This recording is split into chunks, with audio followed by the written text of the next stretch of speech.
നമ്മളിനി അടുത്തായിട്ട് പഠിക്കാൻ പോകുന്നത് ഹാൻഡ് എംബ്രോയിഡറി ആണ്. നിങ്ങൾ എംബ്രോയിഡറി വർക്കുകൾ കണ്ടിട്ടുണ്ടാവുമായിരിക്കും. നിങ്ങളുടെ അമ്മമാരുടെ സാരികളിലൊക്കെ നോക്കിക്കഴിഞ്ഞിട്ടുണ്ടെങ്കിൽ എന്താണ് ഈ നൂല് കൊണ്ട് തുന്നി പൂക്കളും അതേപോലെ ചെറുതായിട്ടുള്ള എംബ്രോയിഡറി വർക്കുകൾ നിങ്ങൾ കണ്ടിട്ടുണ്ടാകും. അപ്പോൾ നമുക്ക് അതെങ്ങനെയാണ് ചെയ്യുന്നതെന്നുള്ളത് നമുക്ക് ഈ ഒരു വീഡിയോയിൽ പഠിക്കാം.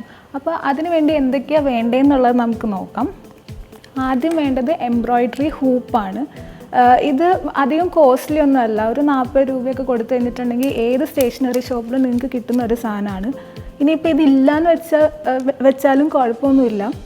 നിങ്ങൾക്കൊരു ഇതേപോലെ ഒരു ക്ലോത്ത് ഉണ്ടെങ്കിൽ ആ ക്ലോത്തിൻ്റെ അകത്ത് വരച്ച് ചെയ്യാവുന്നതേ ഉള്ളൂ. പക്ഷേ ഇതുണ്ടെങ്കിൽ കുറച്ചുകൂടി എളുപ്പത്തിൽ ചെയ്യാം. ഇല്ലാത്തൊരു ഇതിൽ നിങ്ങൾ കുറച്ച് സ്ട്രഗിൾ ചെയ്യണമെന്ന് മാത്രമേ ഉള്ളൂ. പിന്നെ നിങ്ങൾക്ക് വേണ്ടത് എംബ്രോയിഡറി ചെയ്യാനുള്ള നൂലാണ്. ഇപ്പം സാധാരണ നൂലല്ല ഇതിന് ഉപയോഗിക്കുന്നത്. നിങ്ങൾക്ക് കാണാൻ പറ്റും ചെറിയ വ്യത്യാസമുണ്ട്. ഇപ്പം നിങ്ങൾ എംബ്രോയിഡറി ചെയ്യണ നൂല് ഒരു ഷോപ്പിൽ പോയി ചോദിച്ചിട്ടുണ്ടെങ്കിൽ അവർ കാണിച്ചു തരും. ഇത് പല കളറിലും നിങ്ങൾക്ക് കിട്ടും. ഇതിപ്പോൾ ഞാനൊരു മഞ്ഞ കളർ എടുത്തേക്കുന്നത്. പിന്നെ നമുക്ക് വേണ്ടത് നീഡിലാണ്. ഞാനിപ്പം ഒരു വലിയ നീഡിൽ എടുത്തേക്കുന്നത്. കാരണം ഇതൊന്ന് പെട്ടെന്ന് കയറി പോകാനും നിങ്ങൾ കാണിക്കാനുള്ള ഒരു എളുപ്പത്തിനുമാണ് ഞാൻ ഈ ഒരു വലിയ നീഡിൽ എടുത്തേക്കുന്നത്. നിങ്ങൾക്ക് കംഫർട്ടബിളായിട്ട് എന്ത് കിട്ടുന്നോ അത് വെച്ചിട്ട് ചെയ്യാം. പിന്നെ നിങ്ങൾക്ക് വേണ്ടി വരുന്നത് ഒരു പെൻസിലായിരിക്കും. അതായത് പടം വരയ്ക്കാൻ, അതായത് പൂവാണെങ്കിൽ പൂവ് എന്താ നിങ്ങൾക്ക് ചെയ്യേണ്ടത് അത് വരയ്ക്കാനായിട്ട് നിങ്ങൾക്കൊരു പെൻസിൽ വേണ്ടി വരും. പിന്നെ വേണ്ടത് സിസേഴ്സ് ആയിരിക്കും. ഇനി നമുക്കിത് എങ്ങനെയാണ് ഫിക്സ് ചെയ്യണമെന്ന് നോക്കാം. അതായത് നിങ്ങൾക്ക് എംബ്രോയിഡറി ഹൂപ്പ് ഉണ്ടെങ്കിൽ നിങ്ങൾക്ക് എങ്ങനെയാണ് ഈ തുണി ഇതിൻ്റെ അകത്ത് ഫിക്സ് ചെയ്യുന്നതെന്ന് നോക്കാം. ആദ്യം നമ്മൾ ഈ ഒരു ഹുക്കുള്ള എംബ്രോയിഡറി ഹൂപ്പ് ഇങ്ങനെ വെക്കുക. അതിൻ്റെ മുകളിൽ കൂടെ തുണി വെക്കുക. കുറച്ചുകൂടി വലിയ തുണിയാണെങ്കിലും കുഴപ്പമില്ല. ഇപ്പോൾ സാരിയുടെയൊക്കെ തുമ്പൊക്കെ ആണെങ്കിലും ആ തുമ്പ് മാത്രം ഇതിൻ്റെ അകത്തോട്ട് കയറ്റി കൊടുത്താൽ മതിയാകും. എന്നിട്ട് ഈ ചെറുത് ഇതിൻ്റെ അകത്തേക്ക് കയറ്റുക. പതുക്കെ ഇങ്ങനെ പ്രസ് ചെയ്ത് കൊടുക്കുക. എന്നിട്ട് നിങ്ങൾക്ക് വേണമെങ്കിൽ ഇവിടെ ടൈറ്റാക്കോ ലൂസാക്കോ എങ്ങനെ വേണമെങ്കിലും ചെയ്യാം. ജസ്റ്റ് ഇതൊന്ന് അഡ്ജസ്റ്റ് ചെയ്ത് കൊടുത്താൽ മതി. അതിങ്ങനെ പിരിച്ച് നിങ്ങളുടെ ഒരു ടൈറ്റ്നെസ് എങ്ങനെയാണ് വേണ്ടതെന്ന് വെച്ചിട്ടുള്ളത് നോക്കി ഒന്ന് അഡ്ജസ്റ്റ് ചെയ്ത് കൊടുത്താൽ മതിയാകും. ടൈറ്റായിട്ട് ഇരുന്നാലാണ് കുറച്ചുകൂടെ എളുപ്പത്തിൽ നമുക്ക് ചെയ്യാൻ പറ്റും. അപ്പം ടൈറ്റാക്കാനായിട്ട് ജസ്റ്റ് ഇങ്ങനെ ഒന്ന് ക്ലോത്ത് ഒന്ന് വലിച്ച് കൊടുത്താൽ മതിയാവും. അപ്പം ഇങ്ങനെയാണ് വൺസ് ഇതിൻ്റെ അകത്തോട്ട് ഫിറ്റ് ചെയ്ത് കഴിഞ്ഞിട്ടുണ്ടെങ്കിൽ ഇരിക്കുന്നത്. ഇനി അടുത്തത് നൂല് കോർക്കാനാണ്. അപ്പം സാധാരണ ആ ഒരു ബാച്ച് ഇതിൽ നിന്ന് ജസ്റ്റ് ഒരു പോർഷൻ ഇങ്ങനെ കട്ട് ചെയ്തെടുത്തിട്ട് സാധാരണ സൂചി കോർക്കുന്ന പോലെ തന്നെ കോർത്തെടുക്കുക. നമ്മൾ സാധാരണ തുന്നൽ ചെയ്യുമ്പോഴേക്കും ഇങ്ങനെ വലിച്ച് ഇവിടം വരെ കൊണ്ടുവന്നിട്ട് ഇങ്ങനെ കെട്ടിടാൻ ചാൻസ് ഉണ്ട്. പക്ഷെ അങ്ങനെ ചെയ്യരുത്. നമുക്ക് ജസ്റ്റ് ഇവിടെ ഇങ്ങനെ കിടക്കണം നൂല്. കാരണം എന്താണെന്ന് വെച്ചിട്ടുണ്ടെങ്കിൽ ഓൾറെഡി നൂലിന് നല്ല കട്ടിയുണ്ട്. ആ ഒരു കാരണം കൊണ്ട് തന്നെ ജസ്റ്റ് ഇങ്ങനെ ഹാഫ് ഇട്ടാൽ മതിയാകും. പിന്നെ നമുക്ക് നൂല് വൈസായിട്ട് ഉപയോഗിക്കാനും പറ്റും. ഇനി സാധാരണ നൂല് കെട്ടിടുന്ന പോലെ എൻഡിൽ തുമ്പത്ത് ജസ്റ്റ് ഒന്ന് കെട്ടിട്ട് കൊടുക്കുക. ഈ ക്ലാസ്സുകളിൽ നമ്മൾ വലുതായിട്ടൊന്നും പഠിക്കുന്നില്ല. എംബ്രോയിഡറിയിൽ ബേസിക് ആയിട്ടുള്ള അല്ലെങ്കിൽ വളരെ താഴ്ന്ന ലെവലിലുള്ള ചെറിയ സ്റ്റിച്ചസാണ് നമ്മൾ പഠിക്കാൻ പോകുന്നത്. അപ്പോൾ അതിന് വേണ്ടി ആദ്യം ആ സ്റ്റിച്ച് പഠിക്കാൻ വേണ്ടിയിട്ട് നമുക്ക് കുറച്ച് ലൈൻസ് ഈ വൈറ്റ് ക്ലോത്തിൽ വരച്ച് വെക്കാം. അപ്പോൾ അതിന് വേണ്ടി ഞാനൊരു പെൻസിൽ എടുത്തിട്ടുണ്ട്. പെൻസിൽ വെച്ചിട്ട് ഞാൻ കുറച്ച് ലൈൻസ്, നിങ്ങൾക്ക് സ്കെയിൽ വേണമെങ്കിൽ സ്കെയിൽ ഉപയോഗിക്കാം. ഇല്ലെങ്കിൽ വേറൊരു വൈറ്റ് ഷീറ്റിൽ വരച്ചിട്ട് അതിൻ്റെ മുകളിൽ വെച്ചിട്ട് ട്രേസ് ചെയ്യാം. ഞാൻ അതൊന്നും ഉപയോഗിക്കുന്നില്ല, നേരിട്ട് വരയ്ക്കുകയാണ്. ഇങ്ങനെ കുറച്ച് ലൈൻ ഇങ്ങനെ വരച്ച് കൊടുക്കുക. അതായത് നമുക്ക് എളുപ്പത്തിൽ സ്റ്റിച്ച് ചെയ്യാൻ വേണ്ടിയിട്ട്.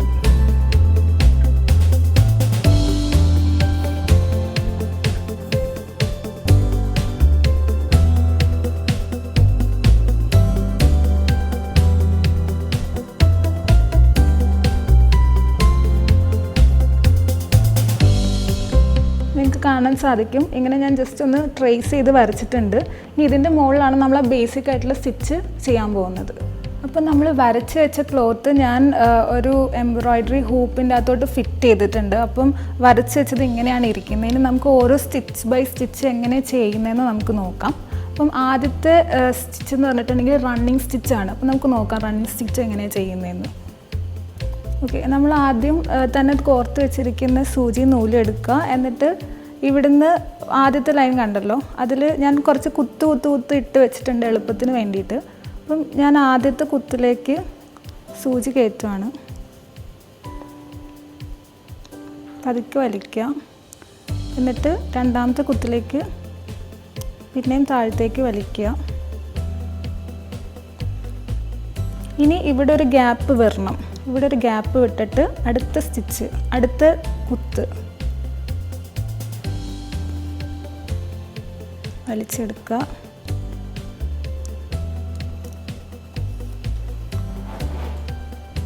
പിന്നെ ഒരു ഗ്യാപ്പ് എടുത്തത് വിടുക.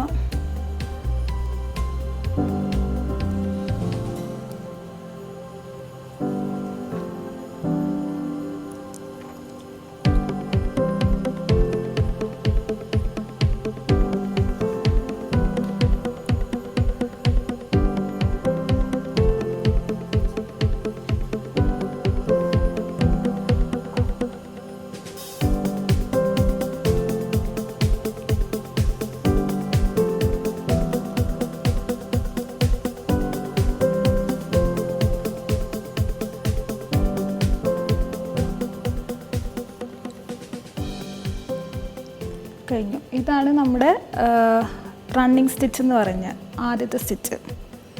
നമുക്ക് അടുത്ത സ്റ്റിച്ച് നോക്കാം. നമ്മൾ ആദ്യത്തെ സ്റ്റിച്ച് എങ്ങനെ ചെയ്യേണ്ടതെന്ന് പഠിച്ചു. ഇനി അടുത്തത് നമ്മൾ ചെയ്യാൻ പോകുന്ന ക്രോസ് സ്റ്റിച്ചാണ്. അപ്പം എപ്പോഴും നമ്മൾ ശ്രദ്ധിക്കുക, ഏത് സ്റ്റിച്ച് തുടങ്ങുമ്പോഴും നമ്മൾ ബേസിക്കലി അടിയിൽ നിന്നാണ് തുടങ്ങുന്നത്. അപ്പോൾ നമുക്ക് ഇവിടെ ഞാൻ 2 ലൈൻ വരച്ചിട്ടുണ്ട്. ക്രോസ് സ്റ്റിച്ച് എന്ന് പറയുമ്പോൾ തന്നെ അറിയാം ക്രോസ് ചെയ്യുന്ന സ്റ്റിച്ച് ആയതുകൊണ്ടാണ് 2 ലൈൻ വരുന്നത്. അപ്പോൾ അതിൽ ആദ്യത്തെ ഇതിലേക്ക് നമുക്ക് സൂചി കയറ്റാം.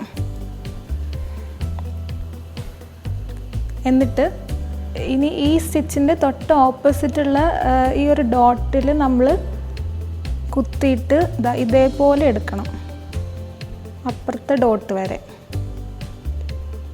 എന്നിട്ട് ജസ്റ്റ് ഇങ്ങനെ വലിച്ചെടുക്കുക. നിങ്ങൾക്കൊരു ക്രോസ് കാണാൻ പറ്റും. എന്നിട്ട് അതേപോലെ തന്നെ തിരിച്ച് ഇങ്ങോട്ട് ക്രോസ് ചെയ്യാം.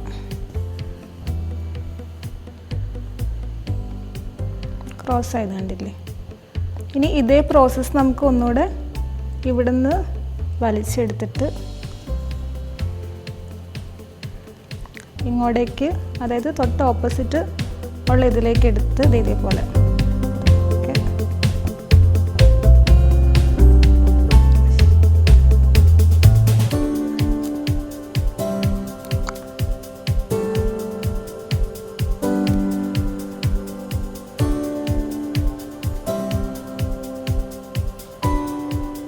തിരിച്ചതിൻ്റെ ഓപ്പോസിറ്റ് കൊണ്ടുവന്ന് വലിച്ചെടുക്കാം. ഇതാണ് ക്രോസ് സ്റ്റിച്ച് എന്ന് പറയാം. ഇനി ഇതിങ്ങനെ കണ്ടിന്യൂസ് ആയിട്ട് ചെയ്തുകൊണ്ടിരിക്കാം. ഒന്നുകൂടെ ഇവിടുന്ന്. അടുത്ത് നമ്മൾ ചെയ്യാൻ പോണത് സ്റ്റെം സ്റ്റിച്ച് എന്ന് പറയും. അപ്പോൾ അതിന് വേണ്ടിയിട്ട് നമ്മൾ ആദ്യം നീഡലിനെ ബാക്കിൽ നിന്ന് ഫ്രണ്ടിലേക്ക് വലിച്ചെടുക്കുക. ഇനി നമുക്ക് എംബ്രോയിഡറി ഹൂപ്പ് താഴെ ഇങ്ങനെ വെക്കാം. എന്നിട്ട് നമ്മുടെ ലെഫ്റ്റ് ഹാൻഡ് കൊണ്ട് ഈ ത്രെഡ് ഒന്ന് ചെറുതായിട്ട് ഇങ്ങനെ മാറ്റി പിടിക്കാം. എന്നിട്ട് ഇവിടുന്ന് കുറച്ചിങ്ങോട്ട് മാറി പതുക്കെ ഇങ്ങനെ പറ്റേ ഇങ്ങനെ എടുക്കാം.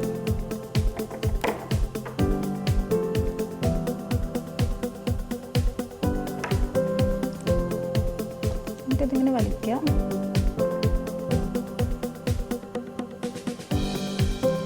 പ്രോസസ്സ് ഇങ്ങനെ കണ്ടിന്യൂ ചെയ്യാം.